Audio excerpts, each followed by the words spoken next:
Hello there, Lawrence here. Just working on my my quad filer antenna. This is my backup one for weather satellite decoding here.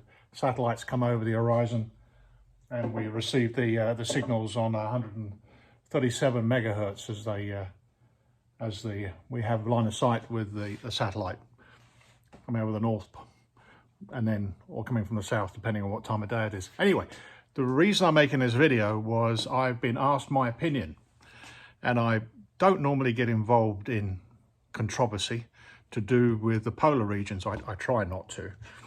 But Will Duffy has put some money up to fly to Antarctica, to Union Glacier, which is just shy of 80 degrees south, south of the Antarctic Circle, which is roughly about 66 and a bit degrees south.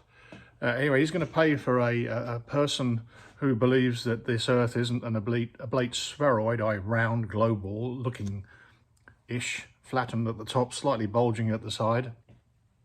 But they believe something else. Either it's flat or something, with an ice wall holding the oceans together, with a sun or many suns or many moons. Their view that satellites don't exist, they're balloons or something held by balloons.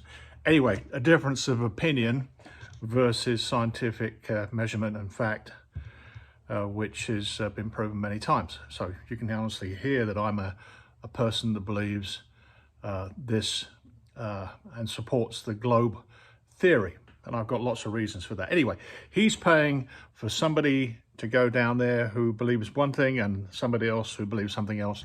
And they're looking for a sun that at that time of year will be above the horizon at Union Glacier. There is a mountain to one side, and Nunatak, which is these small mountains that appear out the top of the glaciers. But the people at ALE will be flying them down from probably from Punta Arenas or Ushuaia to the summer camp, and they would view the sun going around. Now, there are days when there's low stratus, low cloud there, but for the most part, the weather in the interior of Antarctica at that time of year, it's a high pressure area, and it should be relatively dry. You can get katabatic winds, which can reduce the surface visibility, but they should see the sun, and it will go around, and it will be above the horizon. They sort of look to film it, and this would prove, in lots of people's views, that we live on an Earth which is spherical-ish in nature. So a lot of people are taking interest in this. Creaky Blinder, hello there, love this YouTube channel. Takes the flat earthers or people that don't believe the way that science has proven over the years that we live on the globe, and he takes these people to task and breaks down their videos.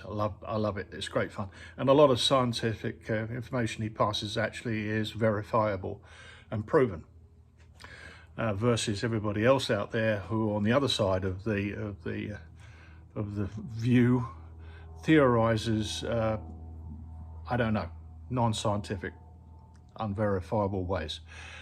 Now, there is another way of proving the Antarctic is, that the Earth is global in shape, and that is to do a circumnavigation of the globe via the North and South Poles.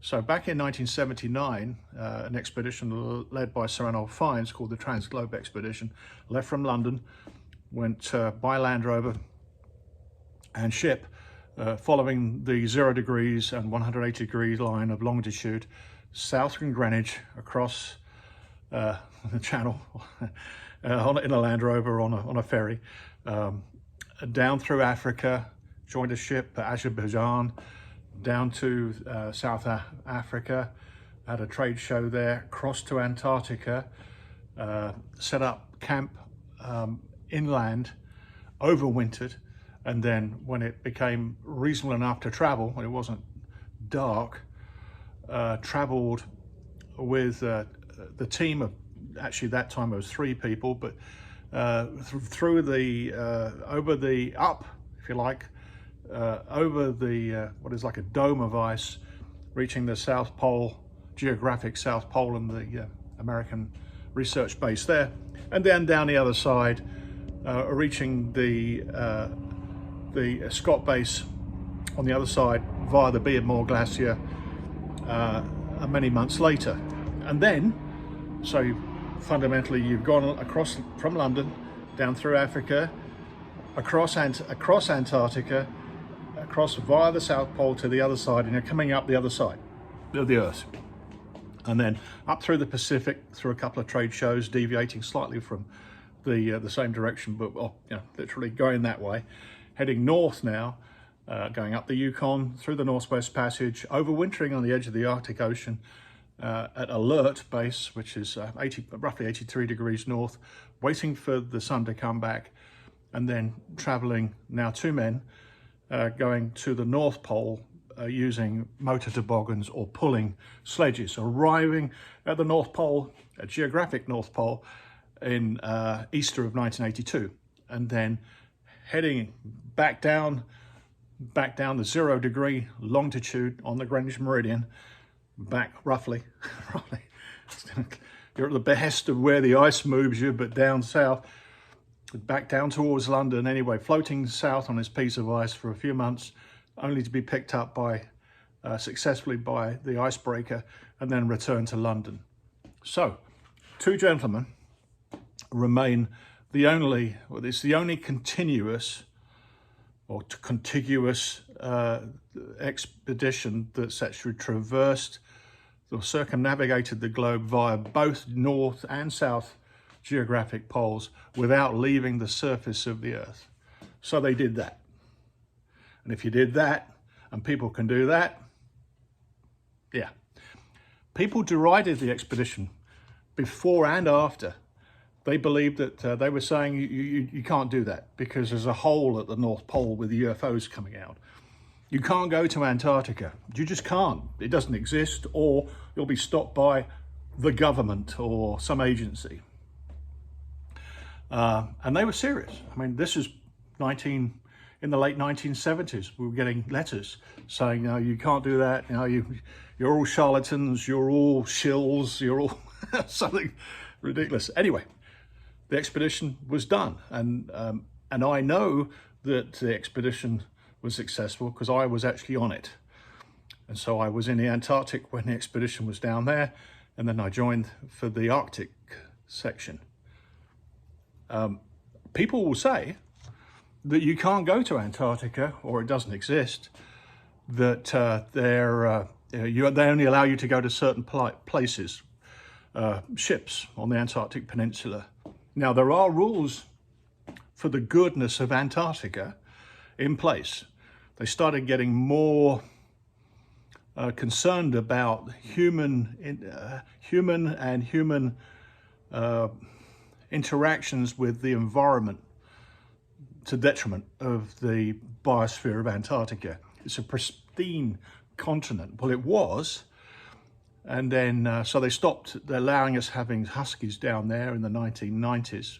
We had huskies when I was down there. We had 40 huskies on base.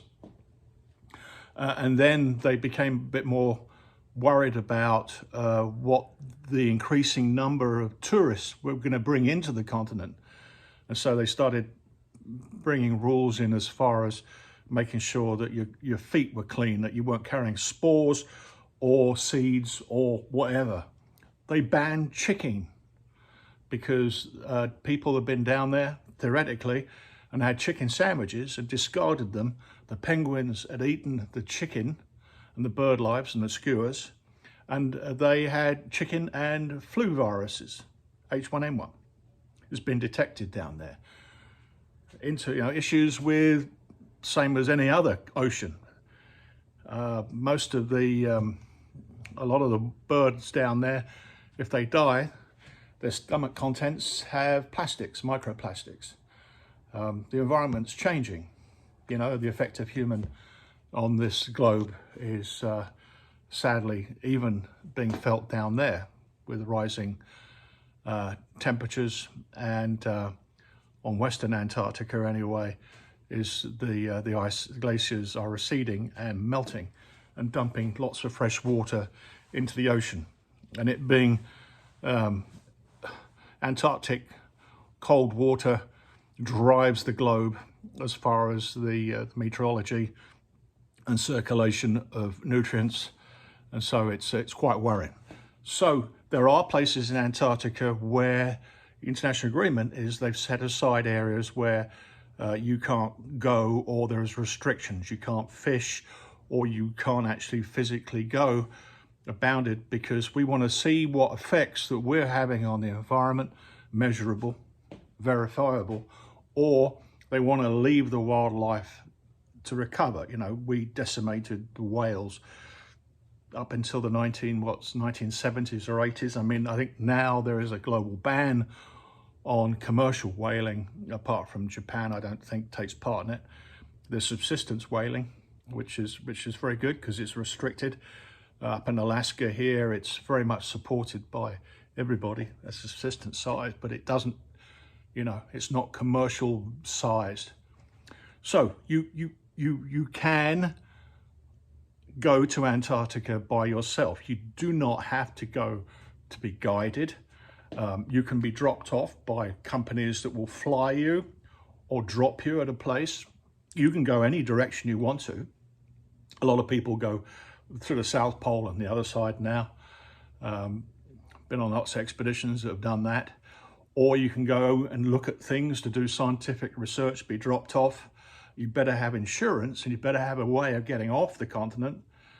But as far as people literally jumping on a sailing boat with backup and with the right amount of safety equipment, you can go anywhere. We had ships coming down, sailing schooners and yachts come down to Antarctica in the 1970s, literally just turn up 24 hours before they give us a call on radio and say, hey, we're doing a tour of we're going around the Antarctic this way, on that way, and can we drop in and get some fresh water, or, you know, say hello.